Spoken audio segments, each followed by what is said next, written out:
যে যখনই তুমি বাহু তুলবে দেখবে তোমার ভিতরে পশুত্ব শেষ হয়ে যাবে, তোমার ভিতরে তিল তিল করে মনুষ্যত্ব জাগবে। যেদিন মনুষ্যত্ব জাগবে সেদিন মানুষকে ভালোবাসতে শিখবে। আর এই ভালোবাসতে বাসতে এবার নিজের সংসার ভালোবাসবে, সমাজ ভালোবাসবে, দেশ ভালোবাসবে, রাষ্ট্র ভালোবাসবে, পৃথিবী ভালোবাসবে। যেদিন দেশের জন্য, সমাজের জন্য, রাষ্ট্রের জন্য তোমার জীবনটা উৎসর্গ করে দেবে সেদিনই যেন তুমি হয়ে যাবে দেবতা।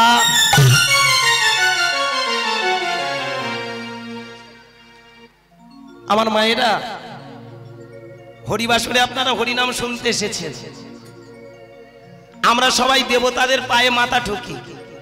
কৃষ্ণ, রাম, হযরত মুহাম্মদ, অনুকূল, বালক ব্রহ্মচারী, ঋষি অরবিন্দ, ওঙ্কারনাথ, বিবেকানন্দ, যত মহামানব আছে আমরা সবাই পায়ে গিয়ে আমরা মাথা নত করি। কেন? দেবতা। কেন ওদের দেবতা বলা হয় কোনোদিন আমরা ভেবে দেখেছি? ওরা তো আমার আপনার মতো মানুষ, মানুষ না বাবা? একদিন আমার আপনার মতো। এটা হাওড়া ডিস্ট্রিক্ট। গতকাল আমার গান ছিল পরশুরা থানায়, আরামবাগ সাব ডিভিশন। ওখান থেকে গান গেয়ে ডাইরেক্ট আমার পাগলের বাড়িতে আমি চলে এসেছি, এই প্রসূনবাবুর বাড়িতে এসেছি। ভক্তমন্ডলী, হুগলি ডিস্ট্রিক্টে একজন মুখ্য ছেলে ছিল। ছেলেটার নাম রামকৃষ্ণ। ওর জন্ম কামারপুকুরে, তাই না? ভালো করে ভেবে দেখুন তো বাবা, লেখাপড়ায় তো নাম্বার 1 গোল্লা, পড়াশোনার দিক দিয়ে একেবারে সকলার থেকে নিচের দিয়ে ফার্স্ট। কিন্তু খুব যদি ভালো করে ভেবে দেখেন, যে ছেলেটা এখানকার লেখাপড়া জানে না কিন্তু সারা বিশ্বের মানুষ তাকে পূজা করে। সে তো আমার আপনার মতো নররূপে এসেছিল, আসেনি বাবা? কি গো মা? সে মানুষ রূপে এসেছিল তো। তার বউ ছিল সারদা মা। সে মেয়েটা তো আপনাদের ঘরের মেয়ের মতো, আপনাদের মতো মা। তাহলে সে দেবী হলো, আপনি কেন হলেন না? কথাটা ভালো করে ভাববেন, রাগ করবেন না। তাকে মানুষ পূজা করছে, আপনাকে কেন পূজা করে না? কেন তাকে পূজা করা হয় জানেন? খুব ভালো করে ভেবে দেখবেন, তার কর্ম তাকে পূজার জায়গায় নিয়ে গেছে। রামকৃষ্ণ পরমহংসদেব, তাকে আমরা অবতার, ভগবান, দেবতা, যে যে অ্যাঙ্গেল থেকে বলি না কেন, কেন জানেন? মানুষ কর্মগুণে ভগবান হয়, দেবতা কভু আসে না। দেবতা বলে আলাদা কিছু নয়। কোন একটা মানুষ তার ভিতর মনুষ্যত্ব জাগিয়ে সমাজের জন্য, দেশের জন্য, রাষ্ট্র, পৃথিবীর জন্য যখন জীবন উৎসর্গ করে দেয়, আমরা তাদেরকে বলে থাকি ভগবান, আমরা তাদেরকে বলে থাকি দেবতা। কি বাবা? তাহলে দেবতা বলতে অন্য দেশের নয়, কর্মগুণে। আর তারা কি করে? তারা বলে আমাদের বলছো দেবতা, এসো দেবতা, আমার কাছে এসো দেবতা, আমার যা আছে আমি তোমায় দেব। আমার জ্ঞান, আমার চেতনা, আমার বৈরাগ্য, আমার ক্ষমতা, আমার যা কিছু সব আমি দেবতা। কি বোঝা গেল বাবা? কি মায়েরা? আমরা বলি ওটা দেবী, মনসা মা দেবী, শীতলা দেবী, হ্যাঁ, কালী দেবী। ভালো করে ভেবে দেখবেন, দেবী কেন বলা হয়? দেবী কথাটার অর্থ হলো দেবী, দেবী, দেবই, দেবই। আমার যা কিছু আছে আমি তোমাকে দেবই, তাই তো তুমি বলছো দেবী। কি বোঝা গেল?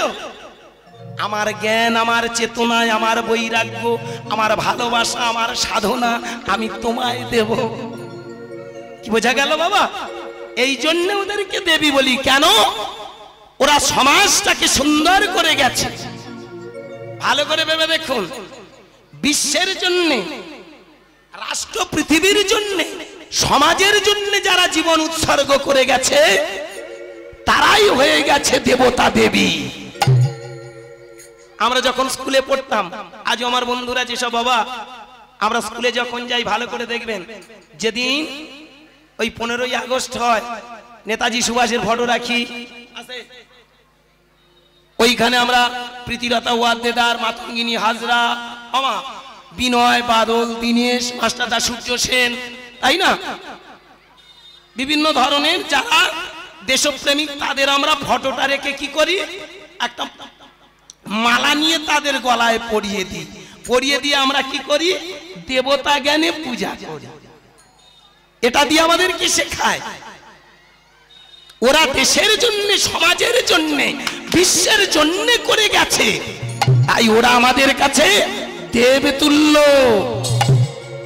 কি বোঝা গেল মা? নিমাই চাঁদ বললেন, দেবতা শুধু আমরা নই, দেবতা তোমরা বানিয়েছো, তাই প্রতিটা মানুষই হলো দেবতা, প্রতিটা মানুষই হলো ভগবানের বেটা ভগবান, প্রতিটা মানুষই হলো স্রষ্টার সন্তান। আজকের এই হরিবাসরের কথাটা মন দিয়ে শুনবেন। না রে বাবা, সন্ধেবেলা একে গলা ধরে গেছে, এদের জ্বালায় আমি কি করি রে? এ তো মোটে বোঝে না, তাহলে আমি লীলাটা কোথায় রাখবো? ভিতটা তৈরি করে নি, তবে তো গানটা গাই। ভিতটা তৈরি না করে লীলাটা শুনে লাভ কি? আমরা ভগবান কি বস্তু জানলাম না, ভগবান কাকে বলে চিনলাম না, হরিনাম করে লাভ আছে? এই দেখুন, নদিয়ার নিমাই বললেন বাহু তোলো। এই বাহু তোলার সাথে সাথে তুমি জানতে পারবে তুমি কোন দেশের লোক। আহা, তুমি কোথাকার মানুষ। এই যে বাবা বাহুটা তুললাম, ধনী গরিব উঁচু নিচু কি সবাই মিলে যখন বাহু তুলছি, আমাদের কি মনে হয় আমরা এখানকার মানুষ নয়, অন্য কোন দেশের মানুষ। মায়েরা আস্তে, কোন দেশের মানুষ? বিশেষ করে আমার মায়েরা ভালো করে ভেবে দেখবেন, আপনাদের জীবনের কথা আর বলবেন না। কোথায় যে আপনাদের আসল ঠিকানা আপনারা নিজেই জানেন না। ও বাবা, আমরাও যে আমরা কোথাকার মানুষ আমরা নিজেরাই জানি না। এই জন্য একটা গান আছে, তাই না, খুব দামি গান, ভালো করে মন দিয়ে শুনবেন। গানগুলোর মধ্যে বিশাল অর্থ লুকিয়ে আছে। বাপের বাড়ি গেলাম, শ্বশুর বাড়ি ওই, বাপের বাড়ি গেলাম, শ্বশুর বাড়ি ওই, শুধু তোমার বাড়ি কই গো, তোমার বাড়ি শুধু তোমার বাড়ি কই গো, তোমার বাড়ি। বাপের বাড়ি শ্বশুর বাড়ি শুধু তোমার বাড়ি কই গো নারী, তোমার বাড়ি শুধু তোমার বাড়ি কই গো নারী, তোমার বাড়ি। বাপের বাড়ি এই গেলাম, শ্বশুর বাড়ি ওই, বাপের বাড়ি এই গেলাম, শ্বশুর বাড়ি ওই, শুধু তোমার বাড়ি কই গো, তোমার বাড়ি শুধু তোমার বাড়ি কই গো না, তোমার বাড়ি কই। বাপের বাড়ি রামে শ্বশুর বাড়ি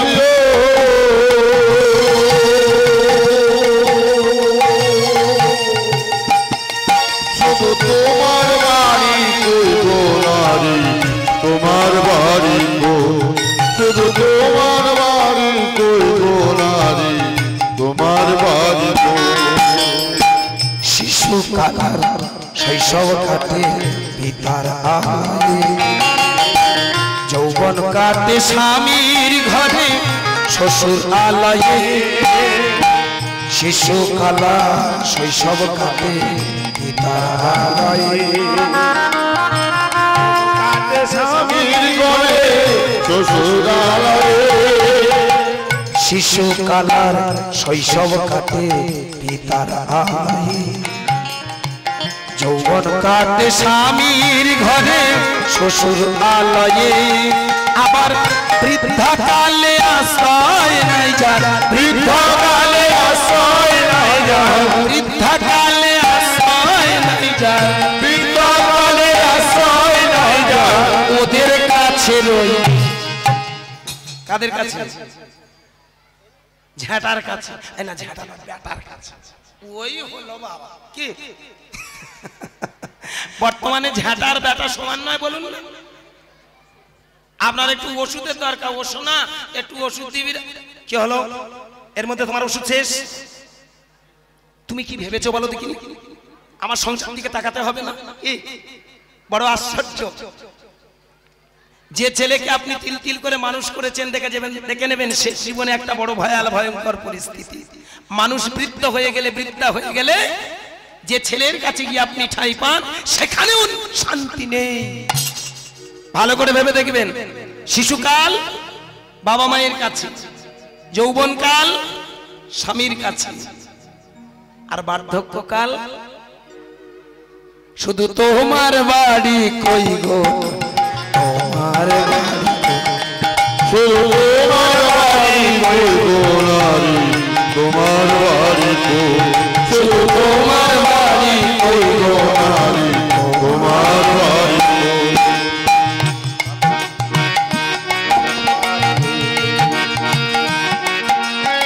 নিতাই গৌর হরি হরি হরি বল।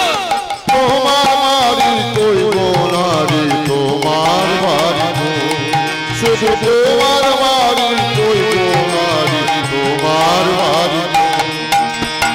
সারা জীবন ভাত রাঁধেলি পরের হাড়িতে, আপন ভেবে ঘর বাঁধিলি পরের সংসারে। সারা জীবন ভাত রাঁধেলি পরের হাড়িতে, আপন ভেবে ঘর বাঁধিলি পরের সংসারে। আবার পরের ঘর আশা বেঁধে, পরের ঘরে বাসা বেঁধে, পরের ঘরে বাসা বেঁধে, পরের ঘরে বাসা বেঁধে, থাকে রে চড়ুই। কি গো মায়েরা, ওই যে চড়ুই পাখি দেখেছেন তো? ওর নিজের কোনো বাসা নেই। কোথায় বাসা বাঁধে? আপনার ঘরের কোনো একটা কুটিরে, আপনার ঘরের কোন একটা ছোট্ট মতো কোটর পেয়ে ওইখানেও বাসা বেঁধে থাকে, পরের ঘরে বাসা বাঁধে। আপনারা দেখুন ভালো করে, লক্ষ্য করে, কষ্ট দেব না। সারা জীবন ভাত রাঁধিলি পরের হাঁড়িতে, যে হাঁড়িটা আপনি পোড়াচ্ছেন, নিজেও পুড়ছেন, ওকেও পোড়াচ্ছেন, ওটা আপনার নয়। কি বলুন?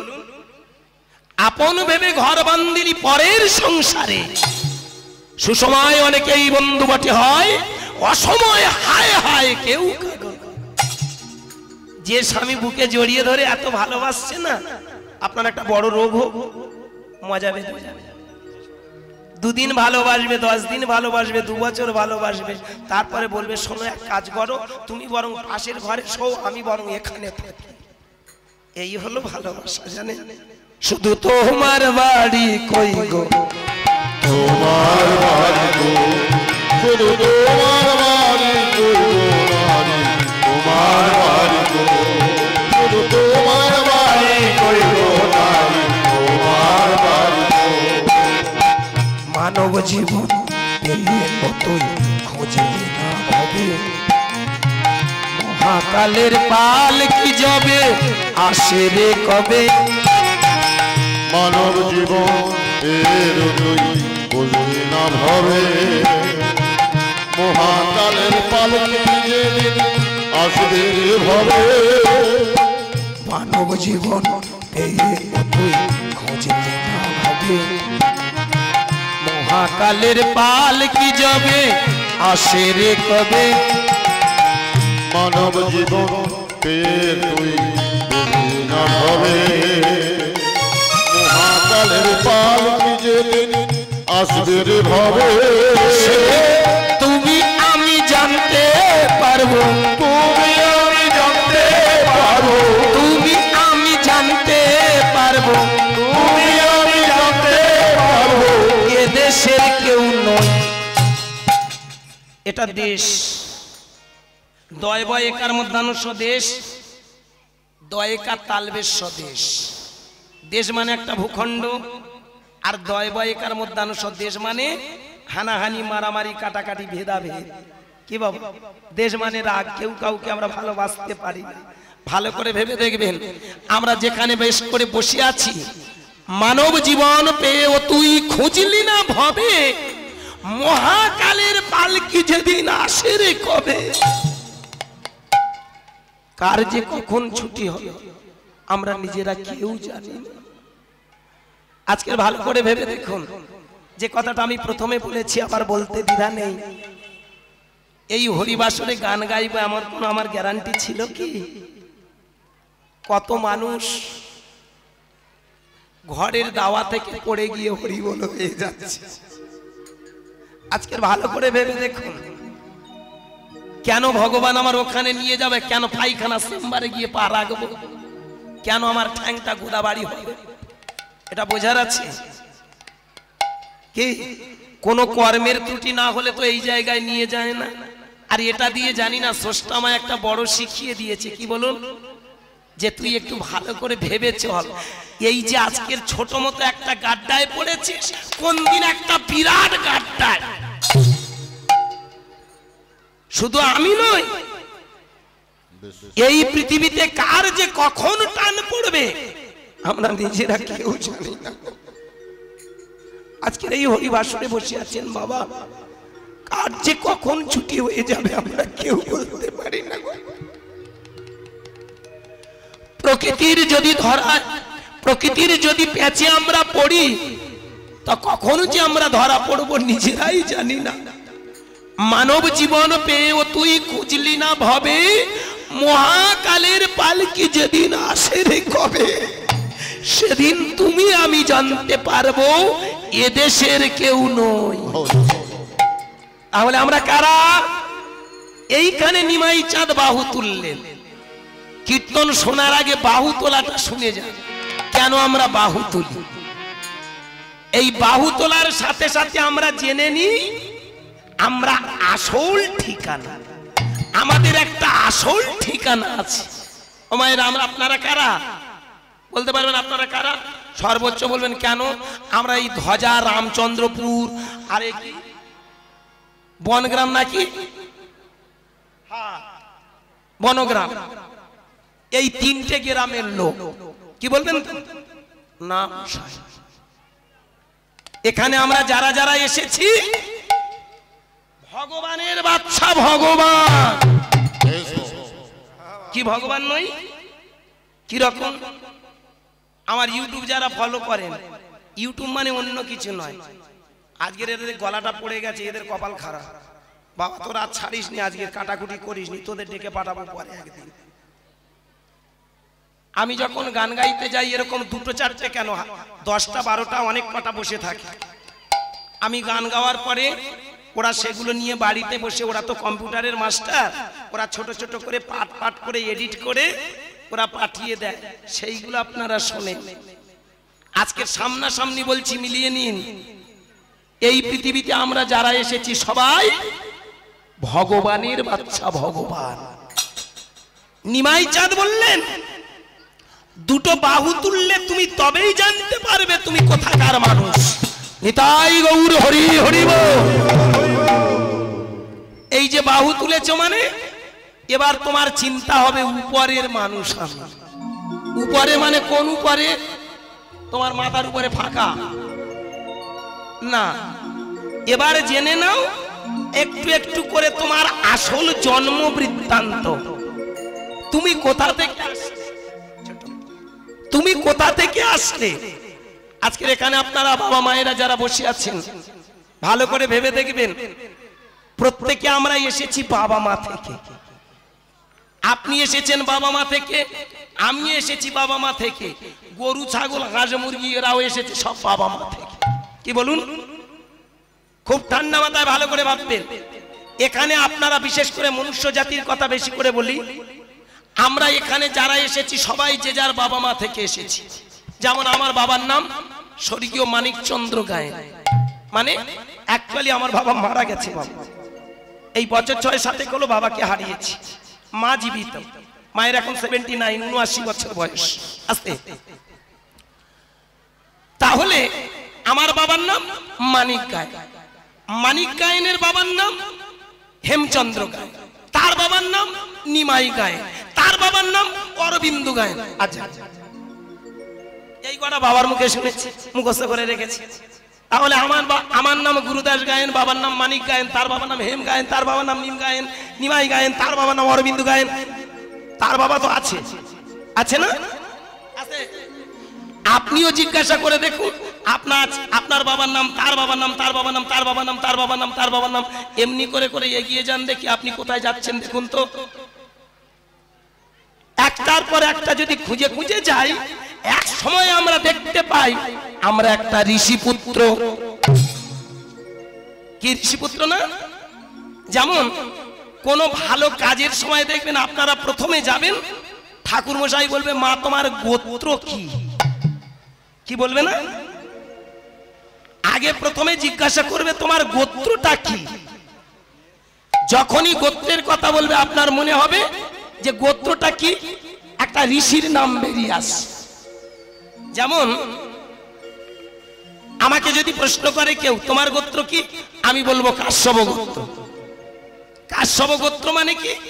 আমার বাবা, তার বাবা, তার বাবা, তার বাবা, তার বাবা, মাথার উপরে উপরে যদি যেতে চাই, উপরে যদি খুঁজতে চাই, তার উপর আস্তে আস্তে আস্তে আস্তে এক সময় পৌঁছে যাই কশ্যপ মুনির কাছে। এই যে মুনির কাছে চলে গেলাম আমি, তাহলে কে? আমি কশ্যপ মুনির বংশধর, আমরা একটা ঋষি পুত্র। বাবা, এখানে আপনারা আমরা যারা যারা এসেছি ভালো করে ভেবে দেখবেন তো, এক একটা আমরা ঋষির ছেলে। কেউ কাশ্যপ, কেউ শাণ্ডিল্য, কেউ ভরদ্বাজ, কেউ মৌদগল্য, আছে না? একটা করে গোত্র আছে তো, কি গো মা? তাহলে এক একটা ঋষির ছেলে মেয়ে আমরা। তাহলে ঋষি পুত্র, ঋষি কন্যা। আপনারা ঋষি কন্যা। তাহলে বাবা যদি ঋষি হয়, তোমরা কেন ঋষি হতে পারবে না? নিমাই চাঁদের প্রথম বক্তব্য, তোমরা সবাই ঋষি পুত্র, তোমরা সবাই ঋষি কন্যা। এইবার ভালো করে ভাবুন, ওই ঋষিদেরকে প্রশ্ন করুন, ঋষিগণ তোমার বাবার নাম? ঋষিগণ বলবে আমাদের বাবার নাম হলো ব্রহ্মা। কি তাই না বলুন? ব্রহ্মা থেকে ঋষিগণ, ঋষিগণ থেকে আমরা। তাহলে আমরা ঋষিপুত্র। শুধু ঋষি নয়, আমরা ব্রহ্মার ছেলে, ব্রাহ্মণ। তাহলে আস্তে আপনাকে যদি বলি, ওমা আপনি ব্রাহ্মণ, মেনে নেবেন তো? কেন নেবেন না? বল কি করে হবে বাবা? সে তো ব্রাহ্মণের বউ ব্রাহ্মণই হবে।